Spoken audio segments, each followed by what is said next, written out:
C'était difficile, mais je pense qu'on a fait du mieux qu'on peut. Et dans l'ensemble, il y a beaucoup de choses positives à retenir de cette performance nous concernant. Et je pense que la plus grande différence entre les deux équipes ce soir, c'est simplement l'efficacité.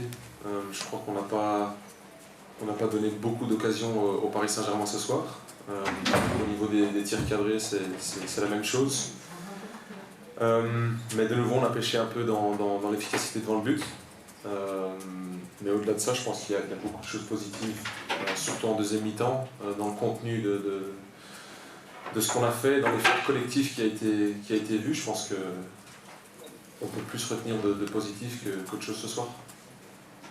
Vous avez les joueurs avaient annoncé avant la rencontre la volonté de jouer, de ne pas regarder cette équipe, c'est vraiment le point de satisfaction de cette soirée, de ne pas regarder cette équipe. Ouais, clairement. Et je pense que tout le monde en était conscient avant le match. Si on regarde ces joueurs jouer, ben ça va forcément être très compliqué. Et de nouveau, on a eu de la personnalité quand on avait le ballon.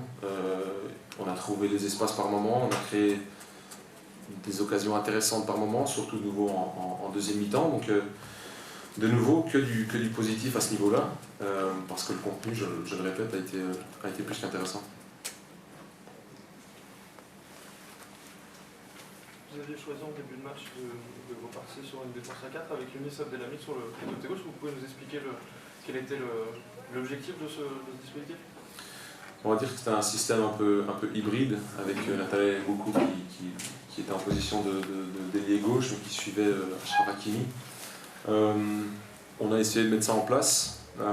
Ça a fonctionné jusqu'à la pause, et puis on s'est dit qu'on allait passer ou réadapter notre système et repasser dans un 3-5-2 qu'on connaît, qu'on maîtrise assez bien depuis le début de la saison. C'était pour gérer ces individualités dans le camp en face. Mais de nouveau, que ce soit en première ou en deuxième mi-temps, il y a des choses vraiment intéressantes à retenir dans le contenu de ce qu'on a fait. On a senti qu'il y a un tournant sur le but refusé. Quelques minutes après, il y a Messi qui rentre, il y a comme une espèce de... Il s'est passé des choses. Comment vous l'avez vécu? C'est vraiment un tournant ce but? Ça peut tout changer?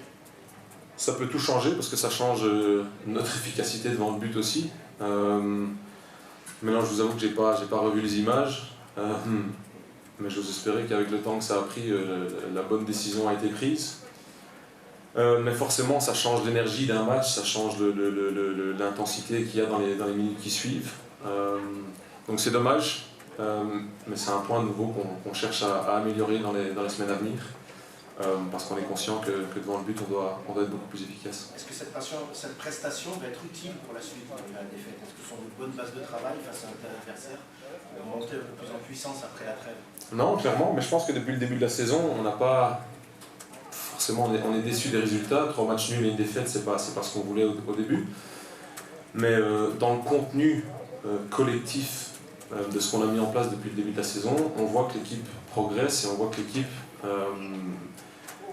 il fait des pas en avant, que ce soit défensivement ou offensivement. On se crée plus d'occasions. On est solide défensivement parce qu'on l'a vu ce soir contre une très très bonne équipe. On n'a pas concédé beaucoup. Donc oui, c'est une bonne structure et une bonne base pour construire sur la suite. Pourquoi avoir choisi notamment, on en parlait, Nathanaël Mboku à gauche, plutôt qu'un profil plus défensif comme Saint-Collant ou Boko qui est entré en seconde période? Tout simplement parce que vu le profil offensif de leur latéral, on voulait essayer d'exploiter l'espace dans son dos. Donc c'était un choix assez simple pour nous. Donc voilà, la seule explication.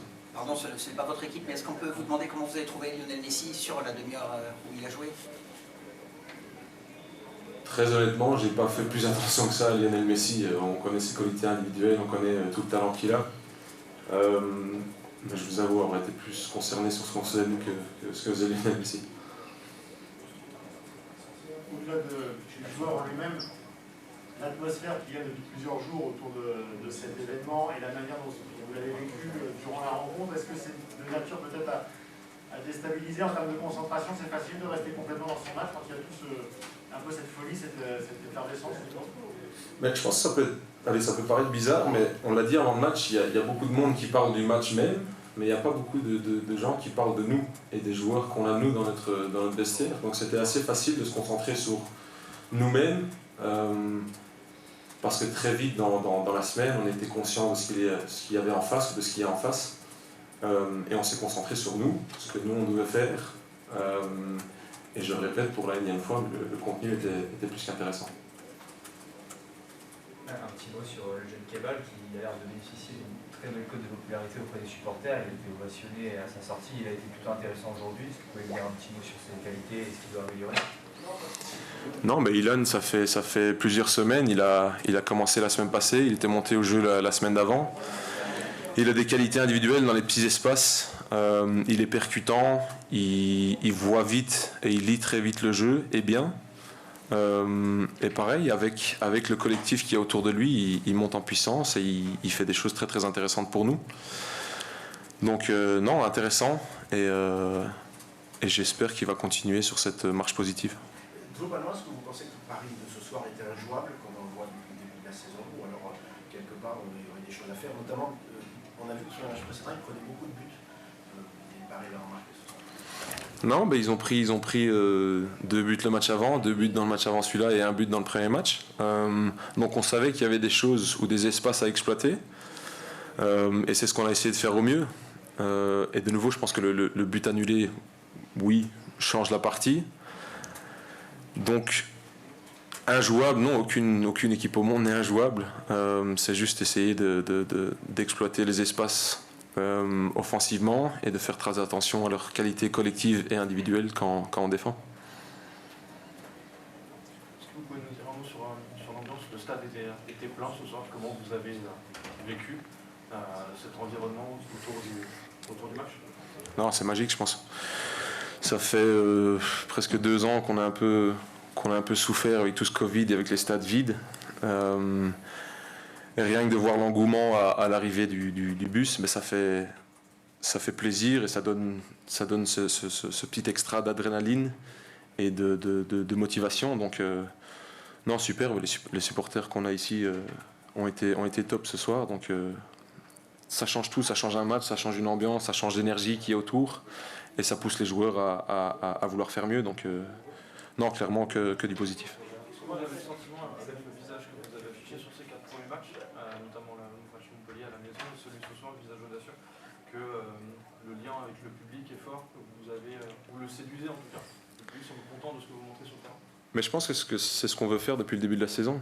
On ne veut pas être une équipe sans personnalité, sans audace et défendre aller dans une position très basse. Non, on veut jouer, on veut proposer des choses offensivement. Et je le répète, mais au fur et à mesure du temps, c'est un processus collectif avec des tâches individuelles dans ce processus qui sont compliquées, qui mettent du temps à mettre en place. Mais on voit le progrès qu'il y a de semaine en semaine. Et on a vu certaines choses très très intéressantes aujourd'hui de nouveau. Est-ce qu'il y a pas une frustration de ne pas avoir été récompensé sur ces 4 matchs si on fait un bilan avant la trêve internationale? Que ce soit Montpellier ou Metz, vous méritiez mieux? Si, clairement. Clairement, surtout en tant que staff et en tant qu'entraîneur, c'est très très frustrant. Mais j'en reviens au premier point de la conférence, c'est l'efficacité devant le but. Défensivement, on est en place, même si on prend 2 buts évitables ce soir.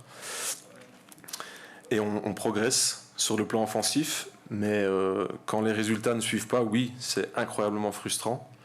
Mais on va se raccrocher à ce contenu, à ces choses qu'on travaille en semaine et qu'on voit se reproduire en match. Donc on va retenir le positif. Peut-on s'attendre à un nouveau renfort avant la fin du mercato? Si oui, dans quel secteur? Vous posez la question à la mauvaise personne. Je suis désolé, je ne veux pas savoir répondre à ça. Merci. Merci. Bonne soirée.